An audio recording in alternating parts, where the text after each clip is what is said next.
The Locked Room Conspiracy. Puzzle Story.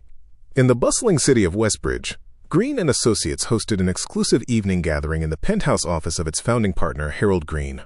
The penthouse on the 35th floor was a monument to Harold's meticulous nature: sleek modern furniture, polished wood floors, and floor-to-ceiling windows framing the skyline like a trophy.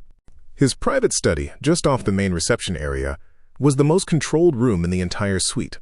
A biometric door that locked automatically once closed, bulletproof windows that electronically sealed, and security logs that recorded every access and override attempt. Harold's colleagues joked that he trusted contracts more than people. The study itself was modest, but arranged with deliberate logic.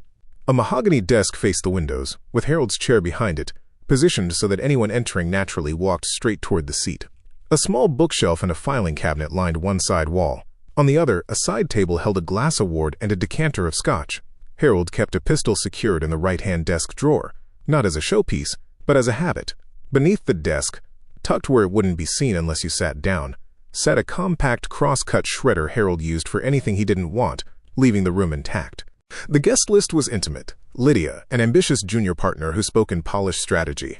Marcus, Harold's longtime friend and co-founder whose warmth carried a faint undertow of resentment. Emma, the firm's financial officer, composed and exacting, always orbiting audits and quarterly deadlines, and Victor, the IT director, quiet and meticulous, responsible for the firm's cybersecurity and the penthouse's smart systems. The night was meant to celebrate a major merger, but the atmosphere had the thin tension of a room pretending not to know what it knew. Rumors of irregularities, whispers about restructuring, and the unspoken question of whose future Harold might cut with a single decision.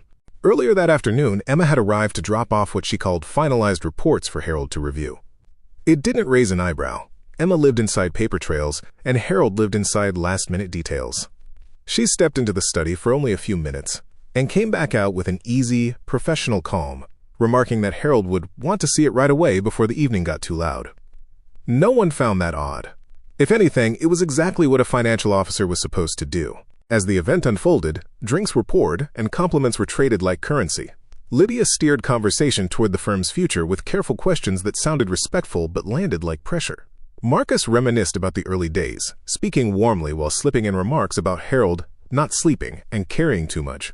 Victor stayed on the perimeter, glancing at his smartwatch often. When asked, he said it was just his fitness tracking, and the explanation was so ordinary it made the habit invisible.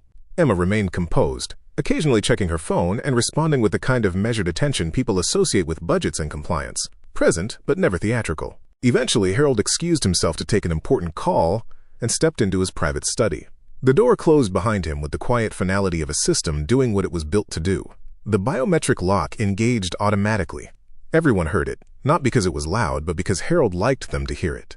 About 10 minutes later, a sharp crash echoed from the study, as if something heavy had struck wood or the floor. Then there was silence, not even muffled movement. Alarmed, the guests rushed to the door. It was locked, as expected. Victor, visibly tense, tried to override the system using his administrative credentials. The panel accepted his credentials, but the door didn't open, almost as if the lock had been put into a state where it could acknowledge an override without obeying it. Stranger still, when Victor checked the system status, there was no record of his attempt afterward, which should have been impossible. Victor's calm professionalism cracked into something tighter as he insisted, too quickly, that the system doesn't just lose logs. They forced the door. Inside, Harold was slumped forward over his desk, dead from a single gunshot wound to the chest. Harold's pistol lay near his hand. A glass of scotch sat untouched beside his open laptop, where an unfinished email draft glowed on the screen like a sentence cut off mid-thought. The windows were sealed from the inside. There were no signs of forced entry anywhere, and security footage showed no one entering or leaving the study after Harold locked himself in. At first glance, it looked like suicide, until the details refused to cooperate. There were no gunpowder burns on Harold's hands, and testing found no residue consistent with him firing the weapon. Harold's fingerprints were on the pistol, but no one else's were. Harold's chair had tipped slightly as if it had shifted suddenly, and the only thing that seemed subtly wrong in the room was easy to dismiss as housekeeping. The shredder bin beneath the desk was empty, as if it had been recently cleared, even though Harold was known to feed it constantly. When questioned, none of the guests admitted to hearing anything besides the crash. Lydia remained unsettlingly calm, offering thoughtful theories about Harold's stress and the pressure of leadership.